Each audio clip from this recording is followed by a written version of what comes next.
Dehors, les détails dégradés d'une ville qui avait perdu toute notion de vie.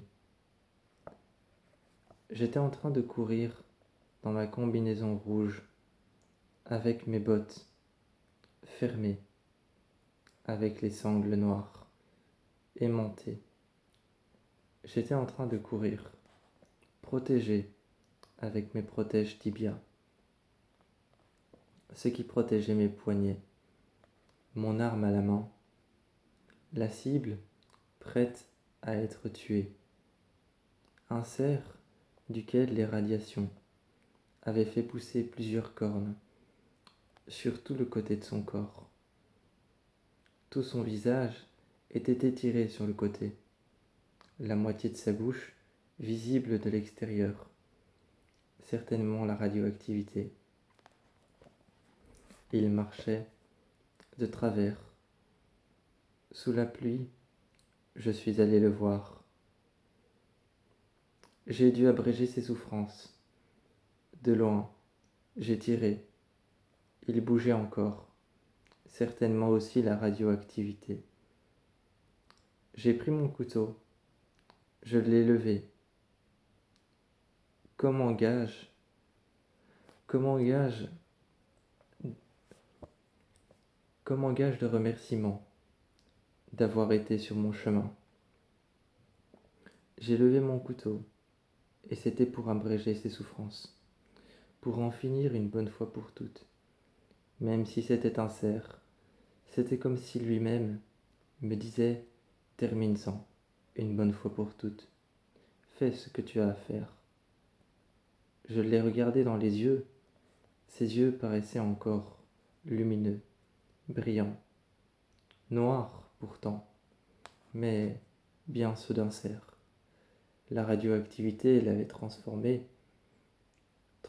ses os, car ces bois ce sont ses os, en quelque chose de douloureux. Alors j'en ai fini. J'ai pris la lame cachée dans mon arme et je l'ai enfoncée. Au sens propre du terme, j'ai remué le couteau dans la plaie, au sens propre comme au figuré. J'ai dû m'acharner sur lui, afin d'en venir à bout d'un animal de plus de 100 à 200 kilos. Une fois mort, sa carcasse était réduite au sang. Devant moi, j'ai regardé ce que j'avais fait. Je m'en voulais, même si ce n'était pas une personne. Derrière moi, mon équipier m'a regardé et m'a demandé comment je me sentais. Je me suis retourné vers lui. Ici, je ne pouvais pas parler à mon équipier, car il faisait partie d'un autre district. Alors, je lui ai pris la tête.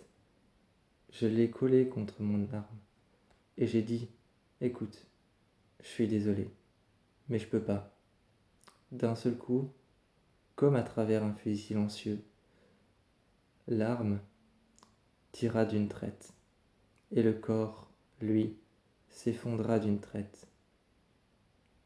Je pus voir la fumée traverser son crâne et le sang qu'il perdait par le trou de l'impact. Son corps était au sol. J'avais tué déjà 2 personnes. Le soir, dans les couchettes, je regardais devant moi, les jambes repliées. Je faisais le dessin de mon ami, mort. D'abord le dessin de lui quand il vivait, et ensuite le dessin de lui, mort, de son corps au sol. Une femme est venue, du gouvernement, grandes épaulettes noires sur les épaules, et la majeure partie de son vêtement, rouge.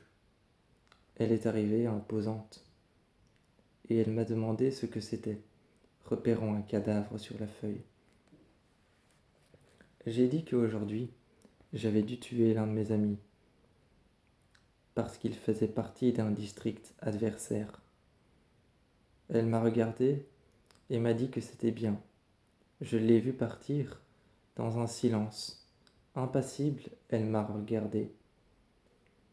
Et c'est précisément ça qui m'a fait peur. J'avais peur de retourner sur le champ de bataille la journée suivante.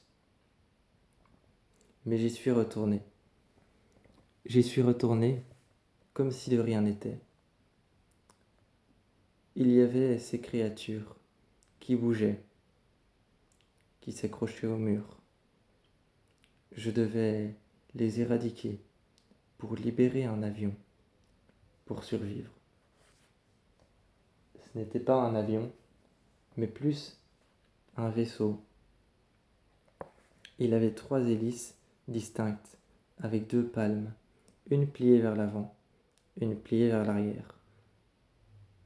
Je devais le redémarrer, mais à l'intérieur, je ne comprenais rien. C'était comme du chinois. J'ai alors appelé mon mentor. Mon mentor est venu m'aider. Il m'a aidé à rallumer le vaisseau lui-même. Le vaisseau ne s'est pas allumé tout de suite. Nous étions sur l'opération, sur le site de l'opération. Une femme est venue nous voir et a dit que si on était sur le site de l'opération, aujourd'hui, et plus particulièrement demain encore, il fallait vivre sur place, dans le vaisseau. Un soir, c'est mon partenaire, c'est mon mentor qui est devenu mourant. Son bras, il s'était blessé avec les câbles électriques. Son bras était brûlé, recouvert de brûlures noires et rouges, comme si la peau avait cramé et était calcinée. J'ai appelé quelqu'un pour m'aider. Une des personnes du district est venue, un district adversaire. J'ai donc dû le tuer immédiatement. Je me retrouvais seul face à mon seul instinct de survie, appeler quelqu'un. Mais ça allait forcément être un district adversaire. Donc, la femme s'en est chargée. Elle a visé la jugulaire et m'a dit « Pose ton arme ici, juste là, et d'une traite, tu tires. » Elle m'a dit que ça sortira par petites coulées, car c'est la jugulaire. Elle m'a dit de toujours tirer dans les nerfs les plus importants, afin que le sang se répande et qu'en 1 minute, à 2 minutes peut-être, la victime soit déjà morte. Ensuite, on demandera à ceux qui ramassent les corps de venir chercher la victime. La première personne avec qui j'avais réussi à m'entendre pour venir combattre dehors était morte de mes propres mains. Je suis rentré au district.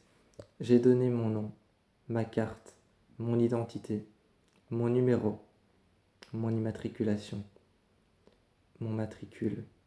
Et ils m'ont donné un autre mentor, choisi dans la foulée comme ça, mais organisé pour être avec moi. Et je devais réapprendre tout depuis le début, tout jusqu'à 0. Réapprendre à lui faire confiance. C'était comme ça que ça fonctionnait ici. Tu ne pouvais te fier à personne. Et même si ton instinct de survie te le dictait, tu te retrouvais forcément seul. Parce que les règles l'obligeaient.